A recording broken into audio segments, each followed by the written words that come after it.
Couldn't find the right button. Good evening. I am Ed Esposito. I'm the president of the Kean University Alumni Association, and it is my pleasure to welcome you today, our panelists and our guests. This is a very special event. It's the first in a series that we will be doing. This evening's event, Achieving Financial Health, is the first in a series of new alumni professional development programs, which we are calling Kean Connect. Kean Connect will bring you seminars and webinars on a variety of topics surrounding your personal and career growth. Kean Connect was created by our moderator tonight, the co-chair of the Alumni Leadership Institute Committee, Tim Marshall. The Alumni Leadership Institute is a subcommittee of the Alumni Association. Timothy Marshall graduated from Kean University in 2012, earning his Master's of Science in Exercise Science. Currently, he is attending Seton Hall University, earning his PhD in Health Science, as well as a graduate certificate in Healthcare Administration. Tim is an assistant professor at St. Peter's University, as well as the Director of Research and Program Development for Fitness and Wellness Professional Services. Additionally, Tim is an adjunct professor at Kean, delivering a variety of graduate and undergraduate classes in the health sciences. It is my pleasure to ask Tim to come up to this podium now and to introduce our panelists for this evening. Tim?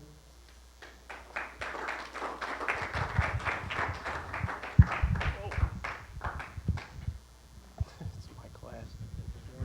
It is dark over here, yeah. Well, thank you, Ed. On behalf of the membership of ALI, of the Alumni Leadership Initiative, and especially the members of Kean Connect, we appreciate your continued support and encouragement. We're also honored to have you here in what we know is going to be the first of many events to come. And a warm welcome to all of you. We're delighted that you can join us on this special occasion. Like Ed said, tonight is the first of what we hope to be part of an annual schedule of seminars designed to engage our alumni by responding specifically to their needs and interests. Tonight's focus is simple: practical financial advice for those of you faced with decisions about student loans, savings for the future, starting or changing careers, dealing with credit card and other debt, and a host of other things that can make a huge difference in the way that we live our lives. We're especially happy to welcome three wonderfully experienced and knowledgeable alumni, Kean alumni, as our presenters. Our first presenter is Patricia Barksdale, and Patricia has worked in the financial service industry for 34 years. The last 22 have been with Merrill Lynch, where she is currently a vice president and wealth management advisor in the Newark office. She holds dual degrees from Kean University in finance and economics. Pat also has completed the Merrill Lynch Financial Advisors Leadership Program at the University of Pennsylvania's Wharton Business School. In 2007, Pat was one of the 2007 Women of Influence in Finance by Women's Fund of New Jersey, and was an honoree at the Women's History Celebration by the Essex County Board of Chosen Freeholders in 2008.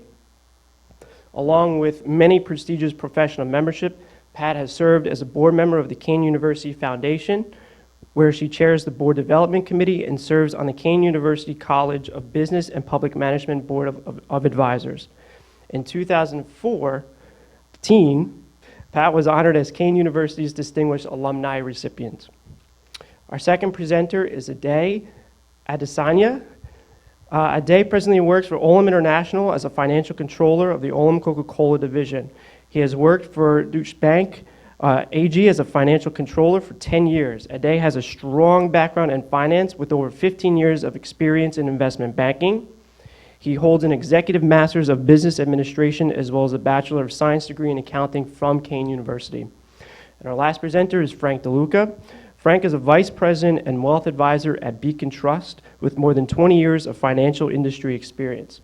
He works to develop and maintain client relationships in the areas of asset allocation, retirement planning, and trust and estate planning.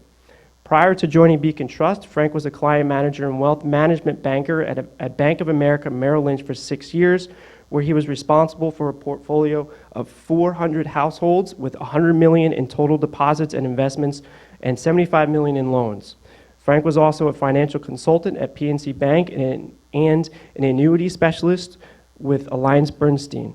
He received a bachelor's degree in international business management from Kean University. At this point, I'd like to start our panel discussion, starting with Pat on planning for the future.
And,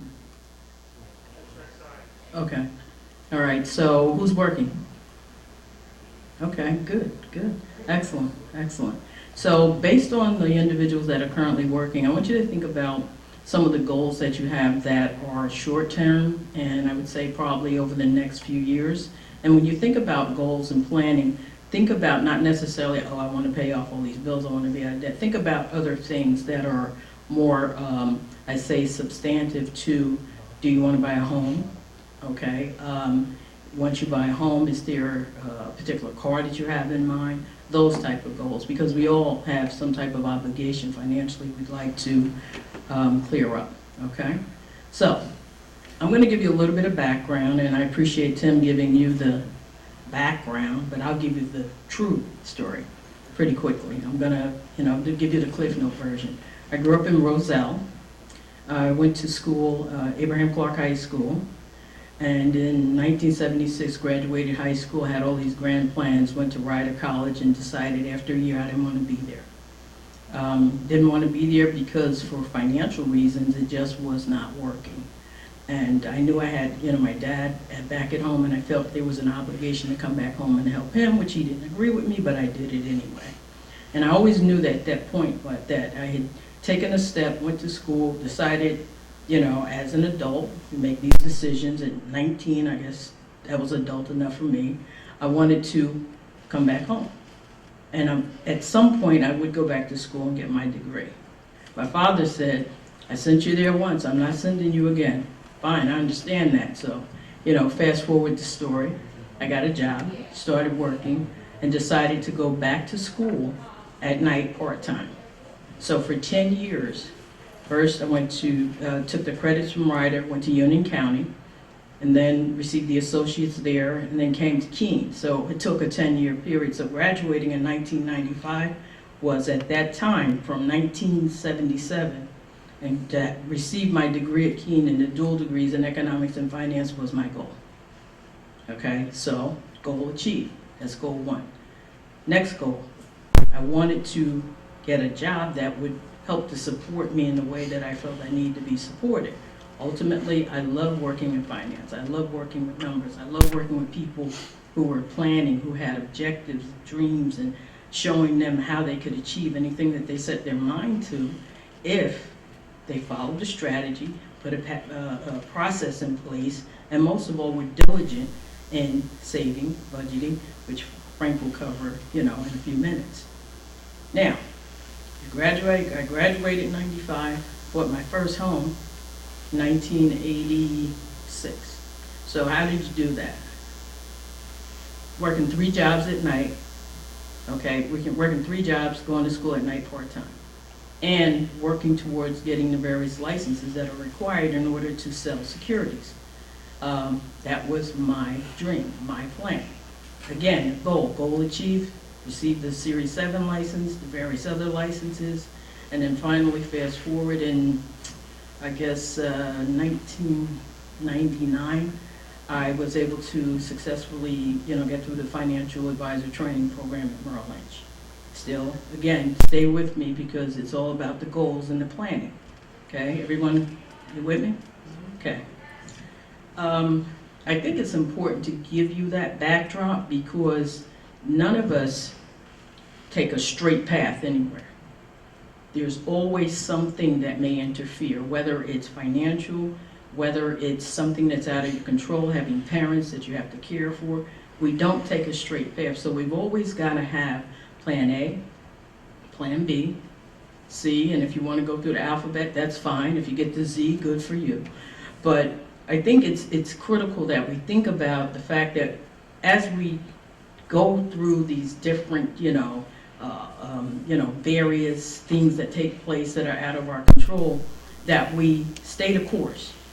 Okay, so if I had decided that I did not want to get my degrees, I would have just stopped then, but there was something in the back of my mind driving me. It wasn't my father or my parents saying, oh, you have to do this. No, it was my own, desire to want to do something more and to do it in such a way that I knew it would set me up for the rest of my life. So because of that, because of the experience that I had here and the assistance that I had, we did not have a Center for Academic Success when I was here. We had the Thompson Library, we had the card catalog. If the book was out, too bad. That was the only book that you needed to do the research. We weren't able to Google it. We weren't able to, get the resources that you have at hand today. So if I had to do it today, would I spend 10 years? No, I'd probably I wouldn't stop until I had a PhD, okay? So just in terms of the planning, the process, the goal setting, that's critical. Now today, I think that I'm going to be very candid in how I was able to buy a home at 28 years old in 1986, buy another home in 1993, and trust me, I had already gone through dealing with debt, dealing with making poor mistakes. Thank goodness it was a $200 mistake. So I said to my dad, they're calling me and I don't have the money. And he said, well, you got to pay your bill. If you don't have credit, what do you have? I said, but they're calling me. And at that time, I was in between jobs. He said, look, here's what you're going to do. I'm going to loan you this $200. You're going to pay off, some silly loan I had. And you're not going to get yourself in debt again, right? I said, no. So I learned, I guess in a very small way how important it was to manage your debt, manage spending, manage what comes in, and ultimately what goes out, and always keeping that in line, okay? I have something I'll share with you in a minute. I think I'd like to just kind of get a sense of maybe one or two of you giving me an idea of what your 5-year goals are. Okay, now, gentleman sitting directly in front of me. Hi. What's your name? Chris. What's your 5-year plan? My 5-year plan, I see myself getting my master's in exercise science, hopefully going to TPT school, physical therapy. That was my next goal. And then in 5 years' time, actually, I'll be graduating doctor of physical therapy school with my degree. Excellent. Thank you. Okay, I got something for you. Okay, I'll give it to you later. Okay. How about you in the back? How are you? Orange top? Yes. How are you? Good. Give me an idea what your 5-year goal is. I guess I went back to school on a different major on architecture, so definitely finishing my license and through the next year. and getting a better handle of paying back. I'm paying back my school loans and, the house and everything, paying everything. It's kind of a struggle to figure out what to pay first, and I want to get a better handle of my bills and putting money towards the future better than I am right now. Excellent. Well, thanks for coming. Okay. How about a volunteer? Okay. Tell me what your 5-year goal is. Well, right now, I'm taking fire education, my master's in exercise science, and hoping to see if I can take that to applying PA schools where I specialize in PA, so trying to build some of my here yet. Okay, excellent. All right, well, everyone has a different goal, okay? So thank you for, since you're first. Thank you. Thank you for engaging in that. In setting goals, okay, the reason why I said a 5-year goal is because really, when I bought my first home, I lived in an apartment for 5 years. I didn't realize it then, but I had a 5-year plan to buy the house, but did I plan it that way? No, I just said, look, if I do X and I save X and I put this much money aside in this separate account that I call the house account, that would be the money that I would use to buy my first home. It was just something that came to mind. And I achieved that. The reason I think it's important is I was 28 years old. I lived in an apartment for 5 years. So at 23 or so, I was in this apartment. And what I saw was there's a man that owns this building. He was in Elmore, actually. And he's getting paid every month rent. He owns the building. What do I own? Because I grew up in a house. So in my mindset, it was like, I don't even have a basement here. I wanted something that I could call my own because I had grew up in a home. So that was why I set this 5-year plan in place. Worked out just fine. It was a lot different then. Worked out just fine, and I'm very proud to say I still live in the same home today. So you figure it's 29 years. But it started with, it's pretty interesting as I think about it. Working those 3 jobs and recycling aluminum cans, anything and everything that I could do, I would put it aside. That was for the house account, and I'm serious. So when you think about planning, think about your goals, your education, sure, that's critical. That's something that you have to do in order to earn the living that you'd like to earn. But you're gonna take small steps, sometimes take a turn and go in the other direction before you get to really where you wanna be. And then once you achieve that goal, there's always another one, So break it down, smaller steps. Now I'm gonna let Frank pick it up from here, and then I'll probably come back and share something with you that I used during that process for planning. Thank you.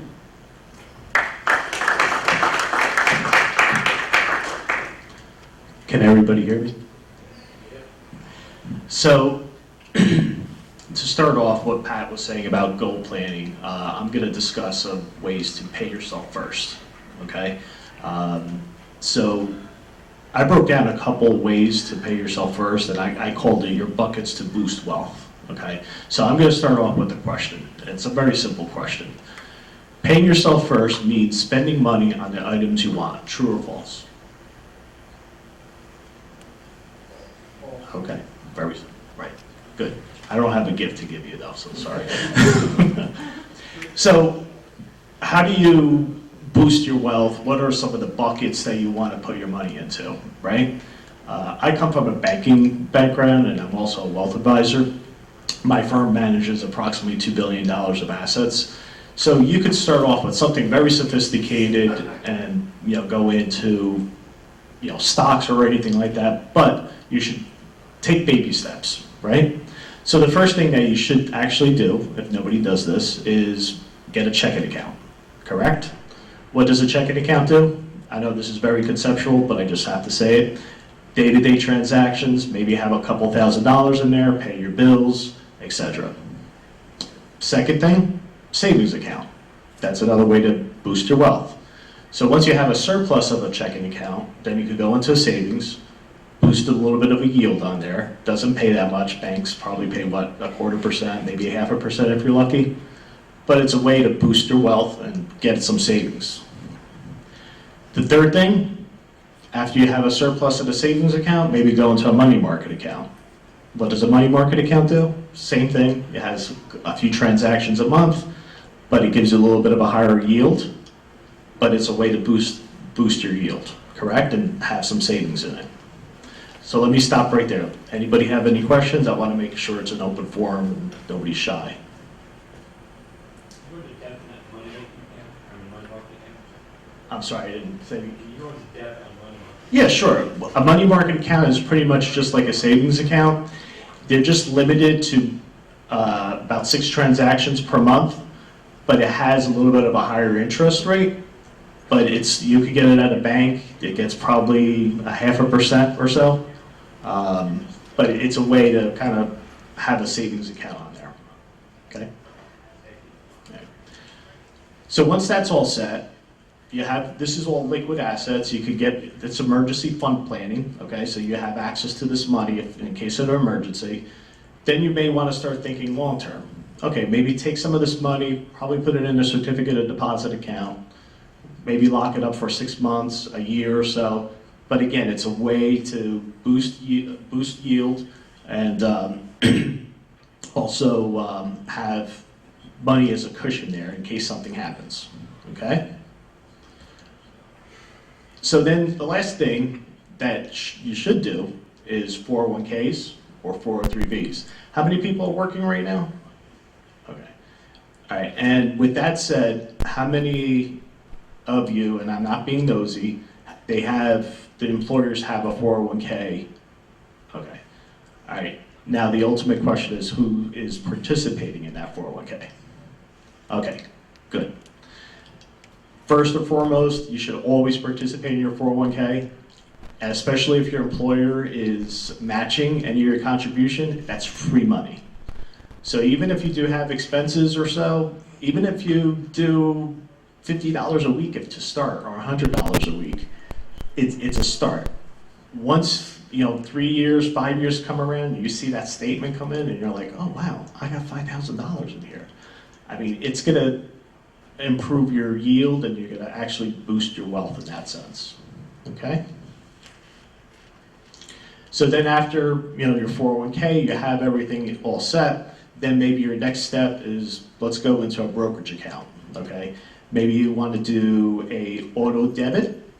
Is everybody familiar with an auto debit? You have your checking account and maybe go in, take $25 out of your account from your checking account or your savings account, maybe buy a mutual fund, okay? Or maybe if you're comfortable with a certain stock, let's say like you like Home Depot or you like Apple or so, you want to buy into that, you could find a broker and then you could actually start participating in a stock plan or a mutual fund, okay? And then lastly, going back to what Pat was saying about gold planning, etc., once you have all this wealth, then you go longer term. You go buy real estate, okay? You buy land or a condo or a home, okay? Any questions? Because that's pretty much the buckets that I was talking about. I do want to just leave you with a tip, and then I'll pass it over to Ade. One tip is to boost wealth is to move money into a savings account once a month before you pay other bills, okay? So you could do that in 2 ways. If you're disciplined, okay, you could get your check, have it go to your checking account, and you're like, you know what, let me take $100 out of here and put it in there. Or what you could do is, for the people that are working, have them take it out of your checking account right away so you don't see it. And even again, like I said, if you want to just start off with $50, $50 a week or $25 a week, do it for a year, then increase it to 50. It's a good way to not seeing it, and then like I said before, 3 years down the road, you look at your statements and you're like, okay, I'm boosting my wealth in this way. Any questions? Yes. So, best case scenario is your employer has a 401k. Yes. So if they don't have a 401k, what would be the next kind of best things? Great question. So if you don't have your 401k and you want to start saving for retirement, best thing to do is maybe do an IRA. Okay.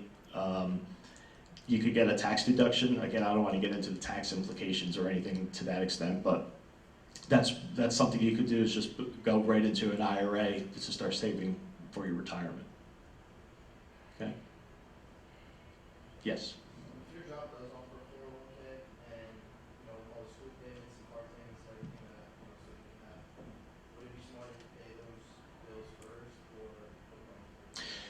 Bills are a priority, and Pat could, and the day could actually discuss this more further. But what we're actually suggesting is a balance. It's always good, like I said, even if, let's say if your bills are $100, maybe you want to just start off with, okay, maybe do 1%, because even if you won't see that, it's paying yourself first. So you kind of consider that as a bill, right? And once you consider that as a bill, you don't see it coming out of your paycheck. But again, the power of compounding, you're going to look back on it and it's going to be like, okay, this is great. Okay? Yes? So you're right out of college and you happen to have $10,000 of credit card debt, $30,000 of student loan debt, and you've got this savings account that makes 0.5%, but your credit cards are charging you 15. Should you pay all of that off first before then investing in your 401k or your savings, or how do you manage that? Take that. That'll segue into a day. I'll take that question, then I'll jump into my own presentation. Again, I'll pay off the loan first, but when you have to compete between loan and 401k, 401k is way more than your loan. And 401k is a form of investment for your future and also for now. If you contribute 401k and your employer match, a couple of years down the line, you actually could borrow out of it to either pay off other loans or do other things that you need. But if your employer matches your 401k, I'll give you the same priority as paying off any of those debts. Same priority, it won't be different. I'll pay 50 down, I'll put 50 in my 401k. Most because, as you said, pay yourself first. Look at 401k as leaving money on the table. If you put in $1,000 in a year, your employer give you $500 or give you $800. Why would you miss that? So give it the same priority, negotiate the loan, pay the minimum, pay what you could afford, even though it's 16%, and set something aside for the future. In 5 years, in 10 years, if you accumulate the 401k, you could come in and borrow, pay off the debt, and focus on your 401k. So I'll be talking about, that's another question for Frank. I'll be talking about budget, and I hope this works. Stella, you gonna help me? This is the, thank you. You could just speak as I talk. This is the most difficult part of financing, when you have to sit down and plan. So you finish school, you get a job. Most of you are working right now, so you know you make 60,000, you make 50,000 a year, and it's time for you to think, what do I need to spend on a daily basis? So what's my rent? What's my car notes? And you want to put all these things together and say how much is coming in, how much is going out. And balance it on paper first before you even start spending. So I'm going to give you just simple 8 steps to effective personal budget. You want to see that? Yeah. I hope you can see, it's not a lot, it's just a few points. So first is keep it simple. I came to school here and I did public presentation, public speaking in this school. And the first thing my professor taught us then was, keep it simple, KISS. He called it KISS. Anybody heard of it? Keep it simple, stupid. Yeah. So you want to make your budget something very simple. Budget could be a great tool to managing finance. It can be quick, can quickly become overwhelming. It is overly detailed and idealistic. There are things that you will likely sacrifice when budgeting, but it is very important to be realistic and understand your own habits. My habit is different from your habit. I don't like eating out. If you like eating out, you have to put that as part of your budget. If you like taking girls out, you go to the bar, you're going to drink. It's time for you to think, how many times am I going to drink? 2-3 times a week? It's going to cost me $60 each time. Put it in the budget. It is very important to be realistic and understand your own habit. If I have a problem area within my budget, like eating out or shopping, instead of trying to focus on everything and being too hard on myself, I pick that one area, the hardest part of the budget is sticking to it. So it's easier, you can make it better. The next point is set a time period. Establish your budget for a time period. So first you start for a year, you do the budget for the year, I'm making 60,000, I'm going to pay 5,000 as rent for the year, then break it down every month. You could do any way you like, simple spreadsheet on a piece of paper, $500 a month for rent, or $250 for car, list everything out, make sure it balances out. Make sure you put in your 401k and say, okay, this is going out. At the end of the day, I'm left with 1,000 in a month.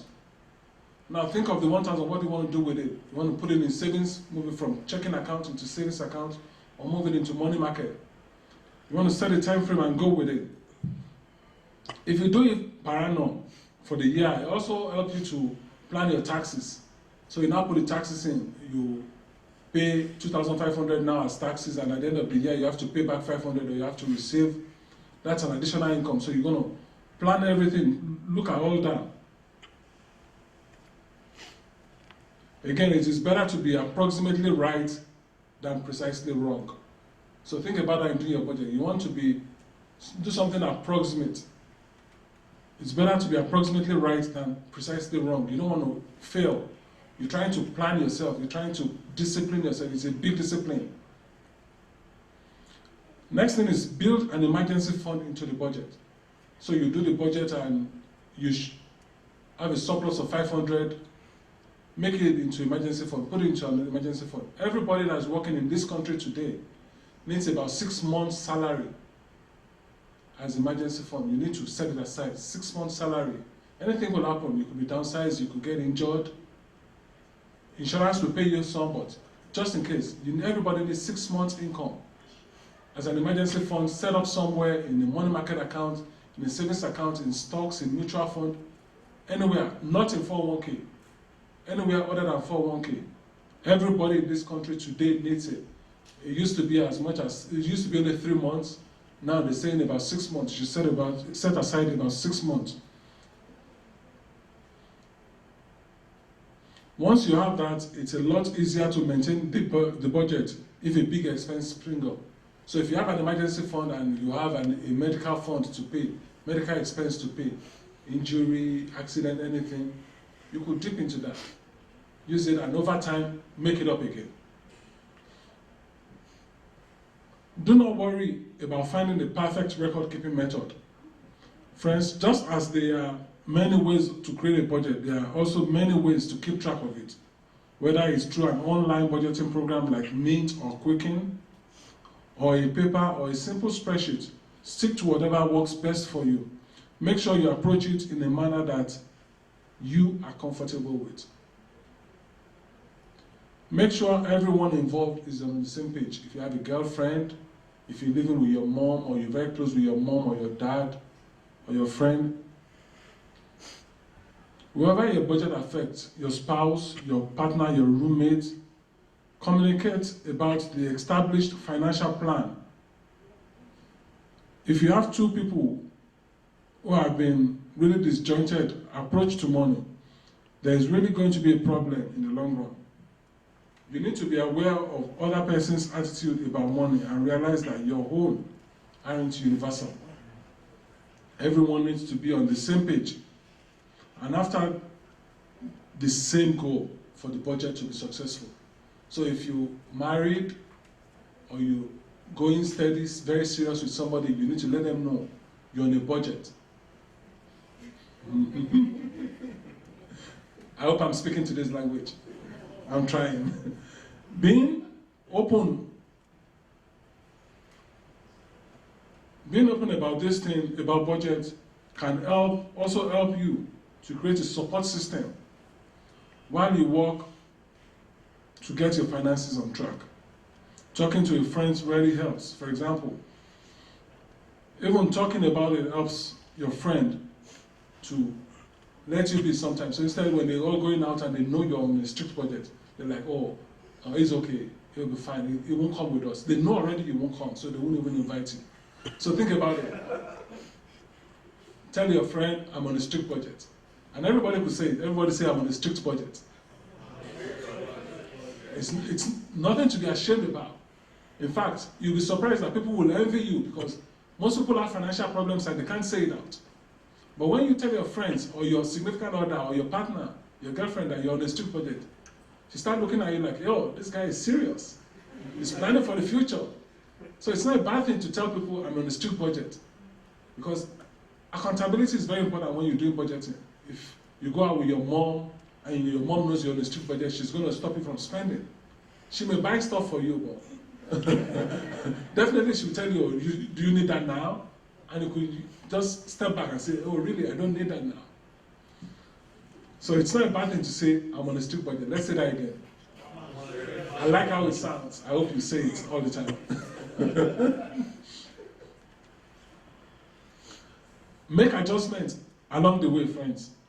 If over time your budget results don't match your expectation or financial needs, you may assume the plan is wrong. However, it's likely that you simply or uncovered unknown problems. The thing that pops up will actually let you know what is the real norm. So pay attention to what it is telling you. If you think, for instance, that you spend 12% of your family income or your income on discretionary items, and you find after tracking for 2 months, it's more than 28%, then something is off there. So you could go back, always go back and say, make adjustments. So you do this month, you look at it, next month you come back and say, okay, how much did I have extra here? How much did I move into savings? How much did I move into money market? Oh, I spent too much on drinking last month. I spent too much on dining out last month. Oh, I spent too much at the grocery store. You could adjust it. And the following month, you will adjust the number and that will help you. You could always come back and say, okay, how much did I spend? So do your budget, put the actual next to it and compare it and discipline yourself.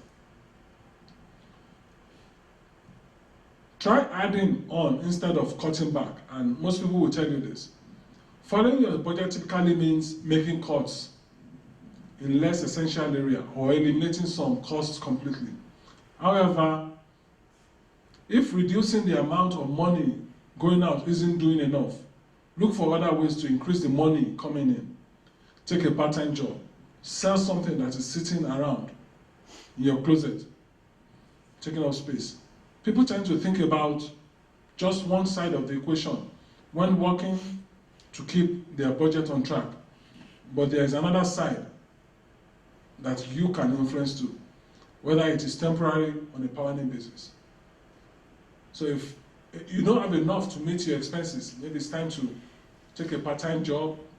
Again, it's not only not meeting your expenses. If you're meeting all your expenses and you're not setting anything aside, you want to buy a house and you need $500 a month for the next 1 year, maybe it's time to take a part-time job just for that purpose. Take the part-time job, bring the income in and set it aside. It will help you meet your goal and exceed your goal. The last point I have is, don't set yourself up for failure.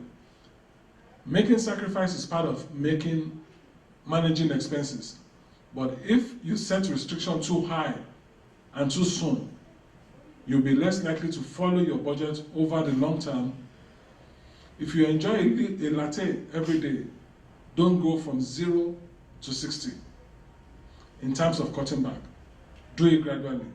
Nobody wants to stick to a budget that cuts out everything fun in their life. If you keep failing at your budget, you are going to be discouraged and you won't want to do it anymore. So don't set yourself up for failure. Set your goals, short term, mid-term, long term, and track it. So if you drink latte every day, don't go without it for a week. Go 2 days this week. Then think about maybe if I make it at home myself. Think about that thing. Don't go from 0 to 60. Don't knock yourself out. it's only a budget. You could make it up as you go along, you could adjust, you should be flexible with it. And again, finance is very difficult. Budget is probably the most important thing most important solution anybody could give you towards getting yourself on track and saving for the future and making life better. But it should not be overlooked. And again, it is dirty, it is nasty. Finance causes divorce in the family, causes breakup in the family, causes breakup between men and women. It's a very nasty issue. But the earlier you start disciplining yourself about it, the better. And I wish you all the best. Any question?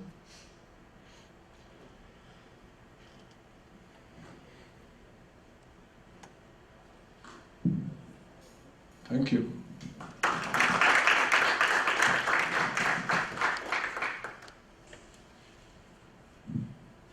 That was great. Okay. So, this is what I wanted to share with you, still along the lines of the whole budgeting and planning.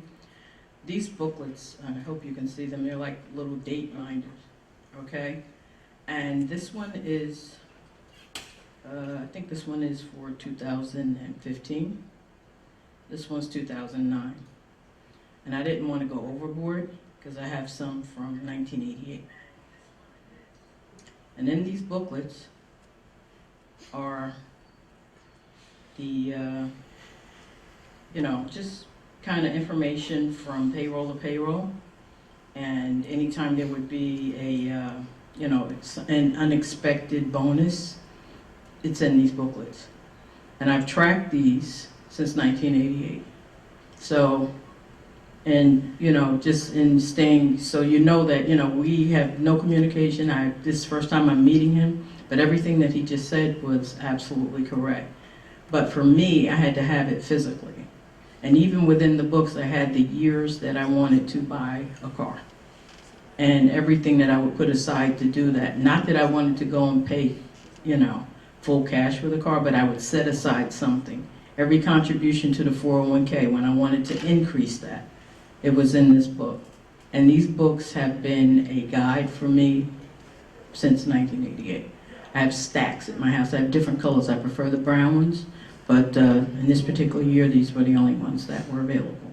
So I think it's important to understand that it doesn't have to be a rocket science, and today with the technology that we have, we could do it, with various software. I personally like to write it down, because when I write it down, it kind of sticks. You can use any software you want, that's great, but I want to see it this way. I want to see it hard copy because I want to go back and refer to the goals that I set and how I got there. And there's been, like a dude just said, if the ways to increase the household, cash flow, do something on the side. Today, you can do so many things with technology. I have a friend whose daughter started showing other friends how to load music into an iPod. And this was a few years ago, because the kids didn't know. So what did she do? She charged them per song, like entrepreneurial, at a team doing that. Okay, tell me something in a few years, when your numbers add up. But these are things, just think about what you could do on the side. If you recall, I mentioned I was recycling aluminum cans, and I was actually doing that because my father happened to be in a business where, he had all this, was a hot dog vendor. So what does he have at the end of the day? A bunch of cans. Little old me would go and recycle them. Why not? Because then aluminum was high, and that money was allocated to one of the accounts. House account, emergency, the checking for household bills, and then the emergency fund. I always say you have to have these various buckets, because that way, in the event that there's this situation that you think is so outlandish that you can't take care of it, always have something separate so it doesn't interfere with the monies you set aside for your various goals. So that's what I wanted to share with you. The other thing, actually, that you could do, as Pat was saying, is marking everything down. Some banks, actually, when you do online banking, you could actually go onto the site and you could actually do a budget right on that online. So that's an idea also. now, somebody might get mad at me by saying this too, by segregating accounts.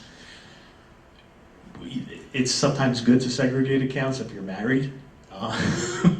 I know that's probably like off the wall, but sometimes it may be worthwhile to do it if two spouses are in two different pages. I mean, it's okay as long as it's open. And then just have one on the house, one for the house account, pay all the bills, and then one for the wife, one for the husband. I mean, it's 2015, so. Any questions, or again, this is a panel board, so you could, maybe we could.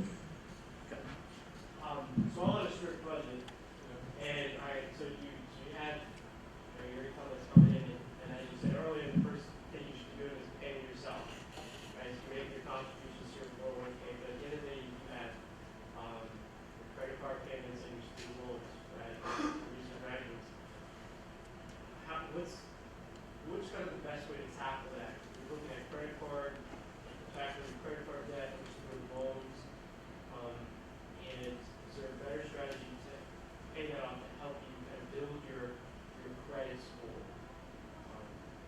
eventually one day? Thank you. I'll assume credit card has a highest percentage rate, right? Okay. So the first thing I would suggest to you is pay the credit card. If you could roll the credit card into a low interest, if your credit score is very good and you get an offer for 3.9% for a year or 2 years, I would suggest roll into that, particularly if it's credit card coming out from college, roll into something low interest and pay it off quickly. Take aggressive approach to paying that down first, followed by At the same time, set something aside for emergency. So if on any day your emergency fund matches your credit card balance, say you now have 1,000 in the emergency fund and you have 1,000 in credit card, you could take 500 from the emergency fund, pay that down, and you end up paying way less till you pay it off. Or you have 5,000 in emergency fund and you have 2,000 in credit card, you could pay it off. Even if it's 16% that you're paying on it. Then student loan, again, student loan is not priority. Everybody needs a debt. You need a loan on your name to maintain a good credit score. Student loan is a very good one to maintain. Just pay the minimum on student loan, but not credit card. Good? Any other question?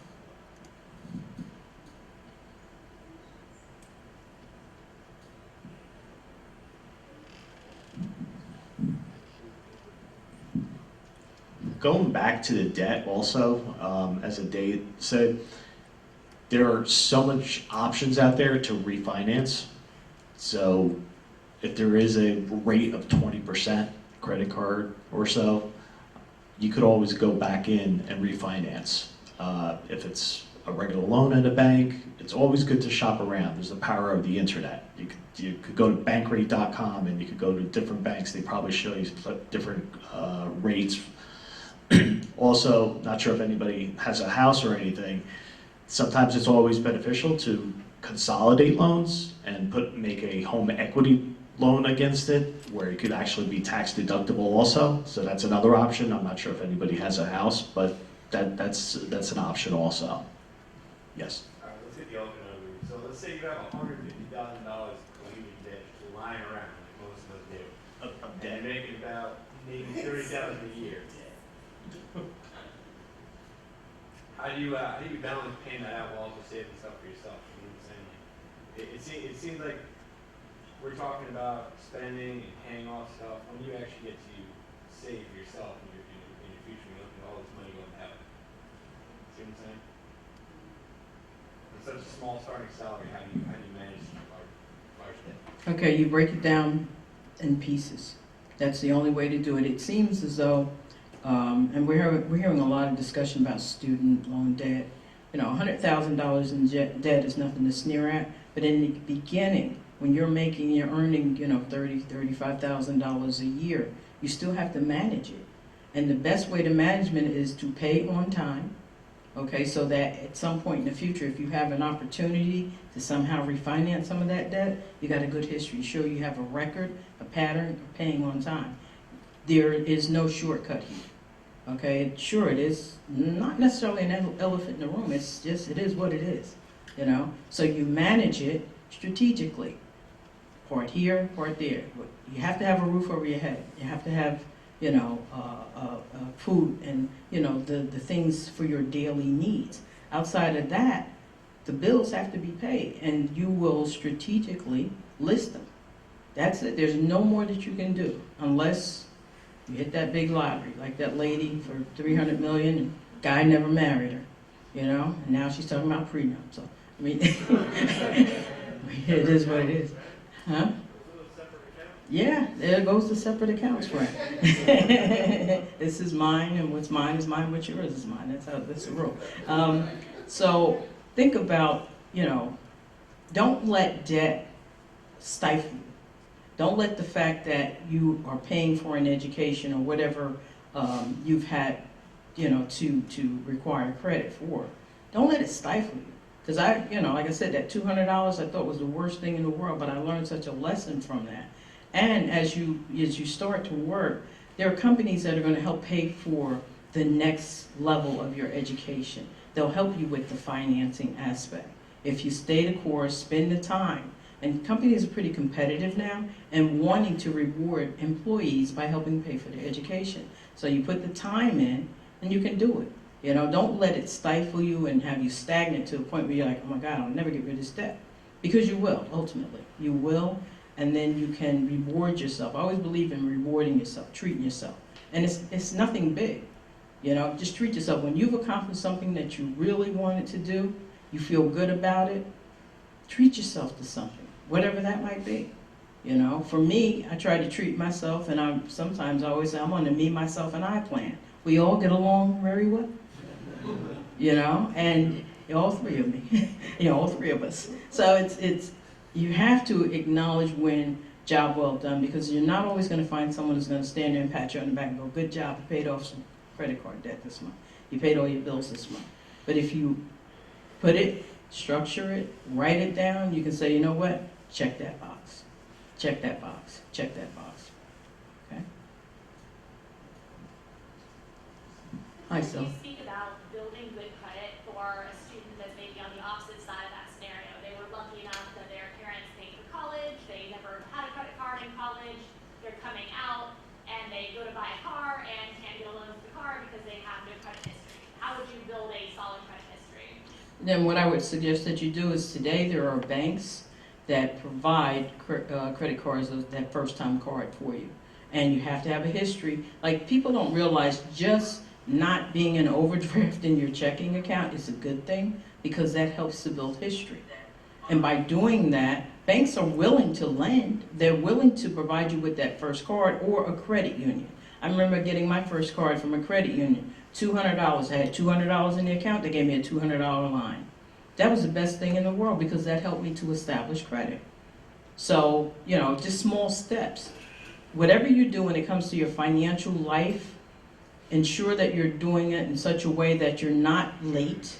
Be early. Don't charge more than you can afford to pay at the end of the month. I know I'm talking to the choir, but, you know, that's a part of what has to be done. Any other questions? Okay. I just want to say, I love the positive aspect in terms of when you look at debt, the always thinking is you got to cut something back. But I love the positive thinking is, well, instead of cutting something back, how can you add to your finances? Well, sell something that we have laying around, or get a part-time job. It promotes the go-getterness in some way. But to your question to the 5-year plan, me being happily married, my wife, that's why I use the word happily. Very good. Adjectives, words to describe. And when you think of 5-year, we have kids. Now, my 5-year plan becomes planning for their future.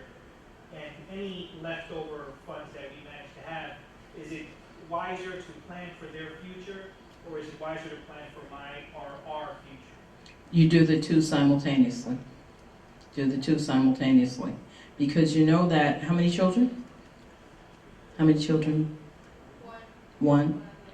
One and one on the way. Oh, so nice.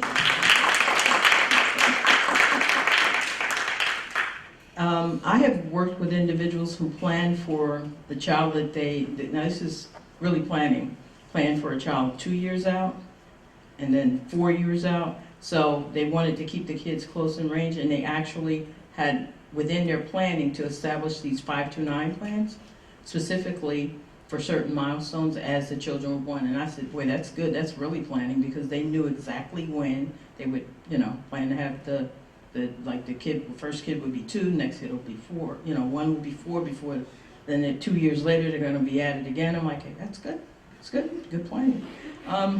But I actually set up the 529s for that purpose, and they did just fine. Now, those children now are, kind of dates this whole thing, but in college, and one is married. So they put that type of plan in place. And you can do it, because if you're disciplined, and please don't think that, oh, we've got to have $100, we've got to have thousands of dollars. Anything that you can save is worth saving. So I've had coffee cans designated for certain things. I've had a coffee can for this, a coffee can for that, ultimately until I had enough to put in a savings or checking account, because there are minimums. And I was working in a bank at the time, so I knew exactly what I wanted to do and what I needed to do to hit these different hurdles or achieve these different goals. So simultaneously, a little here and a little there. It's never too small. So people think, oh, I gotta have, oodles of dollars. No, you don't. Whatever you do, be disciplined, do it often. Okay? So, any other questions? Hi. Can you explain for everybody, you kind of said you didn't want to touch upon it, but I'm asking to touch upon the tax benefits of putting money away into an IRA account or a 401k if you would have freedom to, flexibility to contribute to it. Can you explain to somebody who's 25 the benefits of putting their money away, however little money it is, and not touching it until they're 65? So with the 401k, money comes out of your paycheck and it's tax-free, okay? It goes into our 401k and it grows tax-deferred. Growing tax-deferred means tax-free. So any gain on that 401k, you don't pay any taxes on it. Once you reach 59 and a half, that means you're either retired or so, you can actually take all that gain, and then that's when you get taxed on it, okay? If you take the 401k out before 59 and a half, you quit your job and you're like, you know what, let me go buy a jet ski or whatever, then it's actually taxable and you get a penalty from the IRS. Once you reach 70 and a half, that's when the IRS comes in and says, okay, it's time for you to start paying taxes on it. I need you to start taking out your distribution out of your IRA or a 401k. Did I answer your question, or good? Okay. And the fact that the tax rate you're making now is the tax rate you'll be faced with 30, 60, 40, 50 years from now. It's going to be. Right, it's always going to be different, correct. And then on the IRA, so if your employer doesn't have a 401k, like your question, depending on what your salary is, you could actually get a tax deduction on it. Now, again, I'm not sure what the limits are, but so if your company doesn't have a 401k or you're starting off a job and you want to participate in your IRA, again, you don't have to put a lot of money into it. Even if you put in, at the end of the year, like $500 or so, it could actually be a tax deduction. Okay? Any other questions or?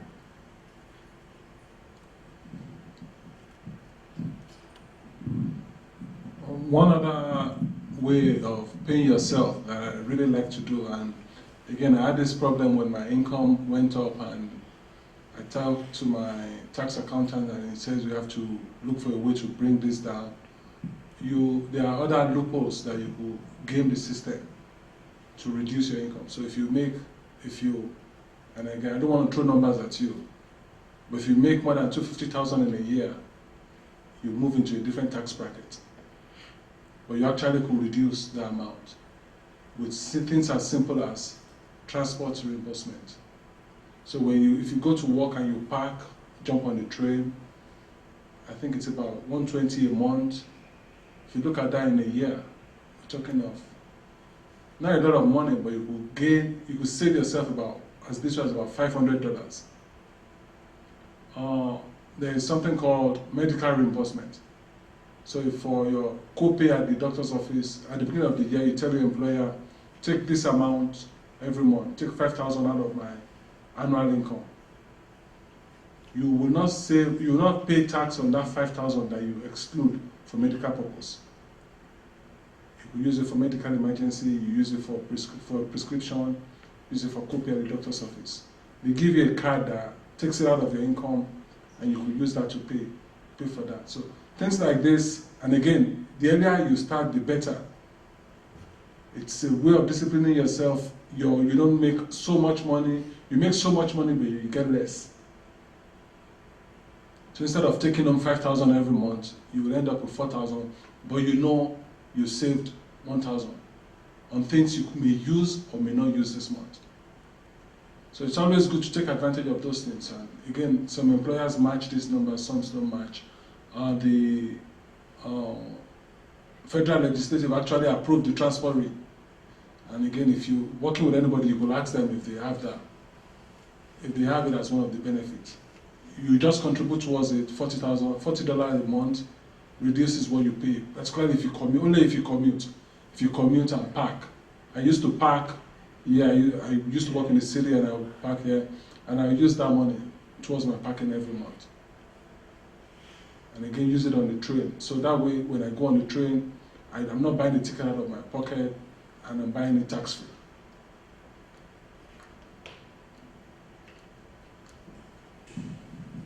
I just want to circle back on the IRA contributions again in the 401k. Let's say you've earned $10,000 and you've contributed $2,000 into the 401k. Then your taxable, as far as the tax on the income would be on $8,000. Right? Everybody with me? Now let's take a look at the fact that at some point in the future you start to withdraw that money. You're in a lower income bracket. At 70 and a half, you have to mandatorily take that out. Then they'll come in and tax you because it's been tax deferred, just as Frank said. Now, on the other side of the spectrum is a Roth IRA. You've heard of Roth IRAs, ROTH? And the Roth IRA is a vehicle that you will use to save for retirement. You put in $10,000. You don't get the $2,000, you put in $2,000, you do not get that as a, you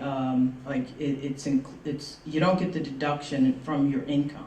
So you earn $10,000, you put in $2,000, that $8,000, you don't get that. Because at some point in the future, you'll be able to withdraw from the Roth IRA without paying tax. Okay? So it's good to have kind of both sides of the spectrum and figure out, well, is the Roth better or is the 401k IRA deductible better? Because you have choices. So a lot of people today are considering, do I want to pay tax in the future? Do I want to avoid deferring it now? And then at some point in the future be able to withdraw that money without that, without the benefit of it being deferred. So just, knowledge it's important to have that knowledge as well. Mm-hmm. On whether you pay taxes on it now or pay taxes on it in the future, Mm-hmm. wouldn't you be in a lower tax bracket at 23 than you are at 60? Hopefully your income's gone up, therefore your Yes, tax you are. bracket has gone up. Yes, you are. So why do we not want to pay tax on it now, but we want to pay tax on it when we're in a higher tax bracket? Well, again, it's personal choice. So you have the choice, you have the option, you're in a lower tax bracket. Choose the Roth. And then as time goes on, if you're making more, you can always, go to a 401k or, into an IRA contribution. So, you have both. You have both of those options. But at 70 and a half, you're probably not working anymore, Mm-hmm. so that would put you then in a lower tax bracket. Right. Yeah. And a lot of people are working longer today, amazingly too, by choice. Just also keep in mind the power of tax deferral. you're not paying taxes on any of the gain or the yield that's in that Roth IRA or the IRA or the 401k. So the power of the tax deferral, that you're not paying any taxes on that, it grows so much quicker. Okay. And that money grows at 10. Actually, no. If your employer is matching at 50%, every dollar you put in earns 50 cents automatically, and then another 15 cents if you earn 10% in the tax. So you're earning 65% return automatically for every dollar that gets matched at 50%. Absolutely. And as somebody pointed out, if you're getting taxed at a huge rate when you're 70, good for you. I don't know if you're looking at 70. There are a lot of people out there getting taxed pretty heavily, yeah. Yes. If your employer does not offer for a 401k, then what are your options? An IRA or a Roth IRA, you have the choice. And what's the difference between a Roth and a regular? Okay, the regular IRA is a deduction on your taxes. So let's say you've contributed, I believe it's $5,000 or $6,500 if you're a certain age. But let's say you contributed $5,000 to your IRA. You do your taxes, you've earned $30,000. That $5,000 that you've contributed is deducted, so now you're going to pay tax on the $25,000. With the Roth, you've contributed $5,000, you've earned $30,000. $30,000 is your bottom line income. That's the difference. So it's again a matter of choice. You want to pay now, you want to get a deferral, a deduction now, or do you want to defer that and not get the deduction? But from a planning perspective, as you start to earn more, I would certainly look to having that tax deferral and the deduction.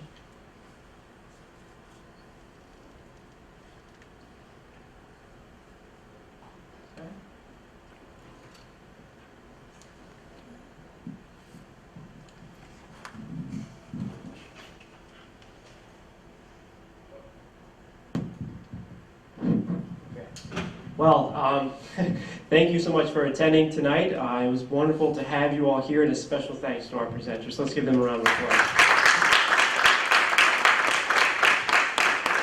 Pat and Frank, we very much appreciate you coming out here tonight and giving us such a wealth of information that hopefully we will be able to now apply to set ourselves up for a successful and healthy financial future. I also wanted to provide you with some information about the group that made this possible tonight. It's the Alumni Leadership Initiative, or we refer to it as ALI, and it is a committee of the Alumni Association Board that's focused on creating professional development opportunities for alumni. Its members are alumni with professional career experiences who come together to network, socialize, and serve the Kean alumni community through events such as this one tonight. As a group, we're also preparing additional committees and additional activities such as Alumni to Alumni and Alumni to Student Mentoring Program, an Alumni Speakers Bureau, and more Kean Connect seminars and webinars to give you information about how to grow your career. If you would like to take part in ALI or Kean Connect, our next full meeting will be held on December 10th at 7 o'clock p.m. at the Alumni House, which is located over on the East Campus. And if you're happy or interested, just let me know, send me an email, and I can give you further details. Lastly, I would really like to thank Stella and John, who have been, John is in the back, John Crew, and Stella Mars. Stella Mars is the Director of Alumni Relations, and they had to have been instrumental as well as putting this together, so I just want to give them a round of applause. Thank you. And before we close, I'd like to welcome Ed back up to the podium.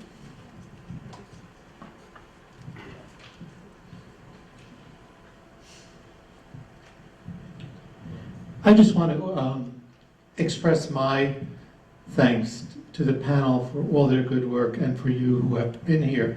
I hope you've learned a lot. I know it was interesting for me, so I hope you've learned a lot. I would like to, at this point, give a small token gift to our panel members from the Alumni Association, Pat, Frank, and Ade. Pass them down. Thank you for coming. And I also, yes, another round of applause. And I also have one for Tim, who has done a yeoman's job in getting this together, and we really appreciate it. Thank you. As Tim said, if you are interested in getting involved with the ALI, please see him and sign up for that. And if you are interested in getting involved with the Alumni Association itself, you can stop and see Stella, and we can have you come to a meeting just to see what we are all about. I also am going to put in a plug for homecoming coming up in 2 weeks. Greek night is Friday night, and then homecoming is Saturday all day. Busy day filled with football games, and lacrosse, all kinds of activities. Hope you can make it. It's always great fun. And thank you very much, and have a great evening. Thank you.